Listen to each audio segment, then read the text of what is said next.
Exactamente 2 meses o 62 días, si usted prefiere así, de la elección presidencial. Ya se cumplió el primer mes de la campaña y vamos a analizar con la ayuda de nuestro compañero y amigo Ulises Beltrán, director general de BGC, Ulises Beltrán y Asociados, cómo van estas contiendas por la presidencia de la República. ¿Cómo estás, Ulises? Buen día, gusto saludarte. Igualmente, Pascal, encantado de estar contigo otra vez. ¿Ha cambiado algo en este mes? ¿Hay algo que valga la pena notar, que lo haga distinto de cómo arrancaron las candidatas y el candidato a la presidencia de la República? Mira, no, en el último mes, no, realmente viene ha sido muy constante, está más o menos estable las preferencias, alrededor de un 59-60% para Sheinbaum, 35 para Xochitl Gálvez. Esto ha sido constante. Lo que es importante notar son las tendencias un poquito más de largo plazo. Ujú.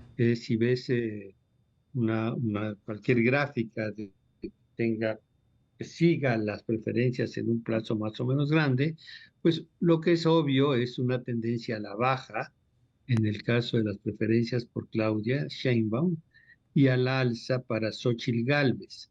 Una tendencia muy clara y manifiesta desde noviembre y ahí está, ¿no? Pero digamos, el último mes, que es la pregunta específica que hiciste, no Ujú. noto grandes cambios.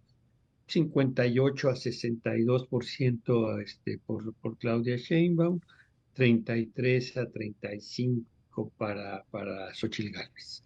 El Y el mes oficialismo específico. pretende convencer a la ciudadanía que ya todo está resuelto. Las tendencias, los números y el movimiento de los números confirman eso, Ulises. Mira, la verdad es una especulación hacia adelante que es muy aventurado hacer, ¿no? O sea, pero el supuesto que está detrás de esa clarísima intención del oficialismo de este arroz ya se coció, Ujú. es pues la idea de que las campañas no sirven para nada, ¿no? Y que las preferencias no cambian en los procesos electorales. Las preferencias cambian en las campañas.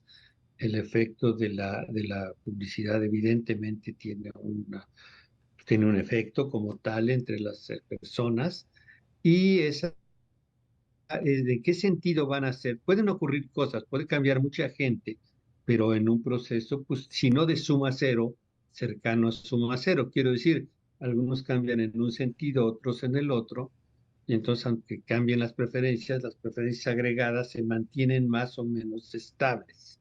En el 2018, que hice una encuesta panel, es decir, entrevisté a las mismas personas reiteradamente, vi que más o menos el 12, ¿no? Entre el 10 y el 12% de las personas cambiaron de preferencias. En ese entonces, la verdad es que acabó siendo casi una suma cero, porque, como te decía, pues unos cambian en un sentido y otros en otro, pero que las preferencias se mantendrán estables y como son, es, por decirlo menos, muy poco probable. Ujú. Entre otras cosas, porque la distancia es demasiado amplia.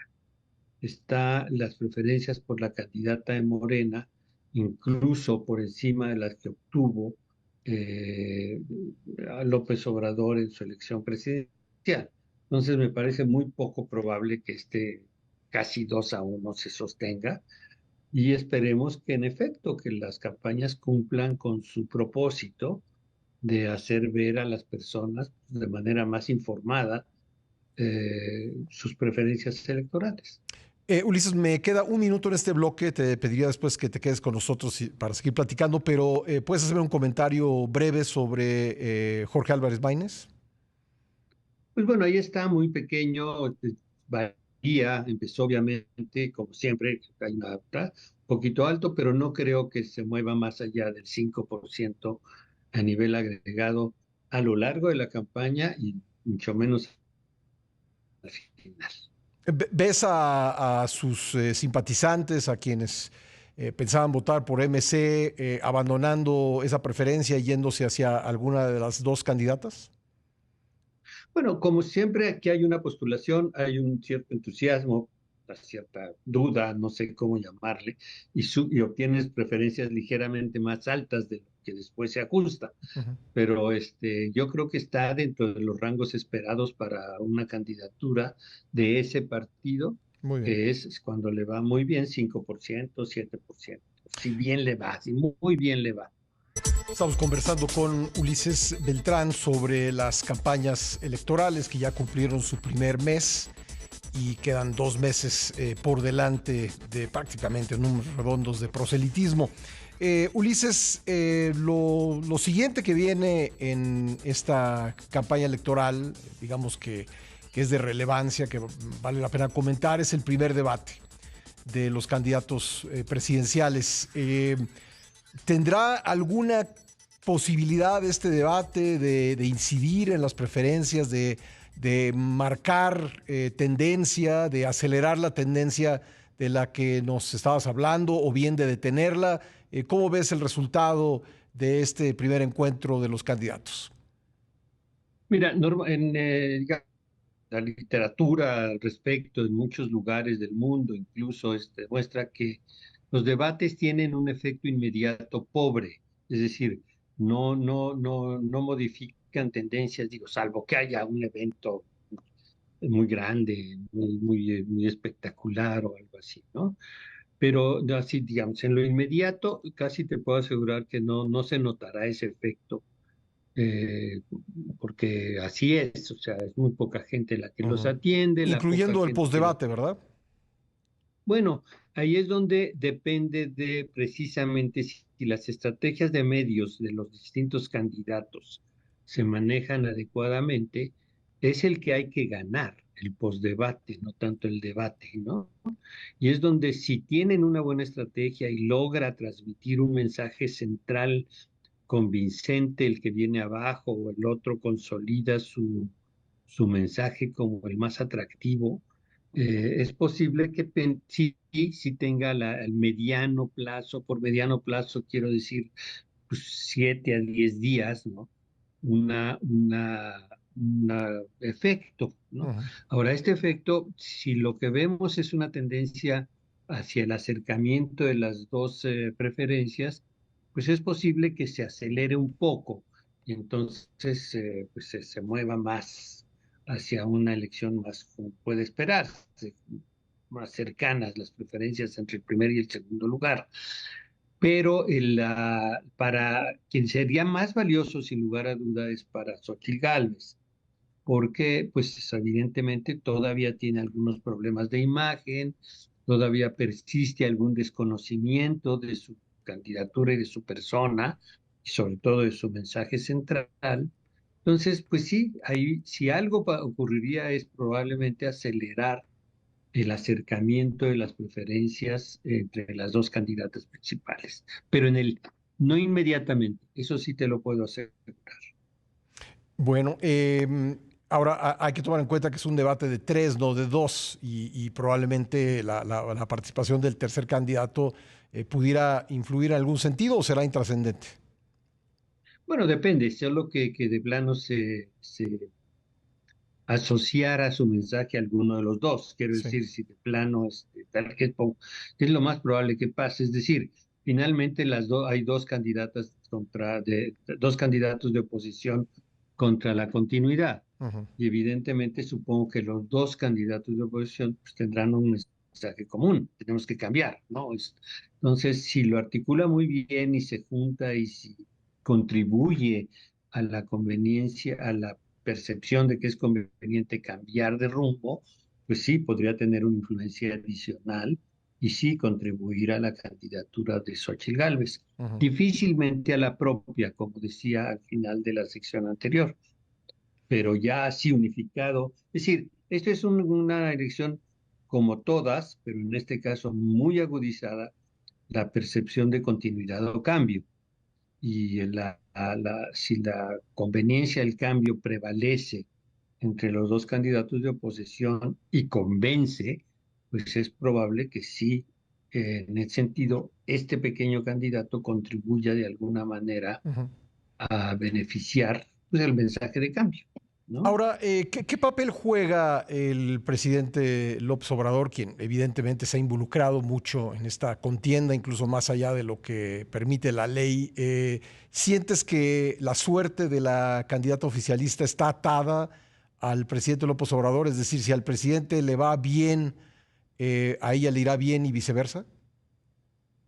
Mira, este es en el caso de México es un tema muy, muy interesante porque es el caso de una elección, digamos, en la cual el partido en el poder juega un papel muy importante.